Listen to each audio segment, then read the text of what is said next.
Andrew Symonds एक महान allrounder Australia के रहे, लेकिन उनका करियर विवादों में घिरा रहा और वह ज़्यादा क्रिकेट नहीं खेल पाए। उनका डेब्यूट 1998 में पाकिस्तान के खिलाफ लाहौर में हुआ था। 2003 का वर्ल्ड कप जिताने में उनका योगदान महत्वपूर्ण था।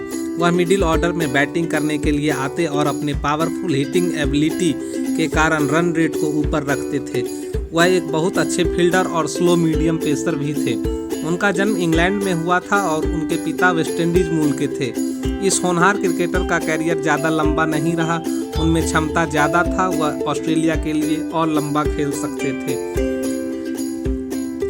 1998 से 2009 तक खेले ऑस्ट्रेलिया के लिए। वह कुल 26 टेस्ट मैचों में 1462 रन 40 की एवरेज से बनाया। हाईएस्ट स्कोर उनका 162 रहा। 2 सेंचुरी और 10 बार 50 से ज़्यादा रन बनाए और 24 विकेट झटके। वनडे इंटरनेशनल में उन्होंने 198 मैच खेले, जिसमें से 5088 रन बनाए। 39 की एवरेज से 156 हाईएस्ट स्कोर रहा। 6 सेंचुरी रही और 30 से ज़्यादा 50 रन बनाए और 133 विकेट उन्होंने झटके। ऑस्ट्रेलिया के पूर्व धाकड़ ऑलराउंडर एंड्रयू साइमंड्स का करियर जल्दी खत्म होने का एक कारण 2007-8 में भारत के खिलाफ सीरीज के दौरान हुए मंकी गेट विवाद ने उनके क्रिकेट कैरियर को तबाह कर दिया था। उसके बाद से वह शराब पीने लगे और उनका करियर ढलान पर चला गया। इस सीरीज में अंपायरिंग की गलतियों को लेकर भी जमकर सवाल उठे थे, जिसकी वजह से दोनों टीमों के खिलाड़ियों के बीच जमकर गहमा-गहमी देखने को मिली थी। इसी बीच एक नया विवाद ने तब जन्म लिया जब एंड्रयू साइमंड्स ने हरभजन सिंह पर उन्हें बंदर कहने का आरोप लगाया। हरभजन ने इस आरोप को साफ तौर पे नकारा था, लेकिन इसके बावजूद हरभजन को 3 मैचों के लिए सस्पेंड कर दिया गया था। हरभजन को इस तरह से बैन किए जाने के बाद टीम इंडिया ने दौरा बीच में ही छोड़कर स्वदेश जाने की धमकी दी थी, जिसके बाद हरभजन से बैन हटा लिया गया था। लेकिन अब भी एंड्रयू साइमंड्स अपनी बात पर अड़े हुए हैं और उन्होंने कहा कि हरभजन ने उन्हें 2 बार बंदर कहा था। साइमंड्स ऑस्ट्रेलिया क्रिकेट के महान ऑलराउंडर रहे।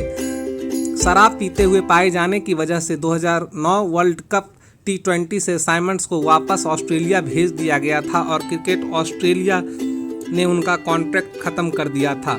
साइमंड्स ने कहा, जिस तरह से इस मामले की कार्रवाई हुई और जिन खिलाड़ियों ने उनका साथ दिया, उन्हें परेशानियां झेलनी पड़ी, उसे लेकर उन्हें बहुत अफसोस है और उस अफसोस का भार वह आज भी लेकर जी रहे हैं। साइमंड्स ने कहा, उसके बाद वह बहुत शराब पीने लगे थे, जिसकी वजह से उनकी ज़िंदगी उनके आसपास ही सीमित रह गई। मैं इसे गलत तरीके से डील कर रहा था। उन्हें अफसोस है कि मैंने ऐसे मामलों में अपने साथी खिलाड़ियों को घसीटा जिसमें मुझे लगता है कि उनका शामिल होना ठीक नहीं था। साइमंड्स ने कहा कि यह पहला मौका नहीं था जब हरभजन ने उन्हें बंदर कहा, बल्कि भारत में हुए सीरीज के दौरान उन्होंने बंदर कहा था। साइमंड्स ने कहा, मैंने हरभजन से भारत में खेले जाने वाली सीरीज के दौरान बातचीत की थी।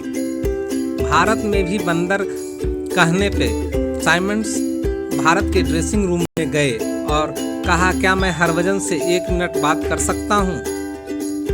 वह बाहर आया और मैंने कहा, अब इस तरह से मेरा नाम लेना बंद करो, वरना चीज़ें हाथ से निकल जाएगी। इन सब के बावजूद हरभजन और साइमंड्स IPL में एक साथ खेले और मुंबई इंडियंस के लिए अच्छा काम दोनों ने किया।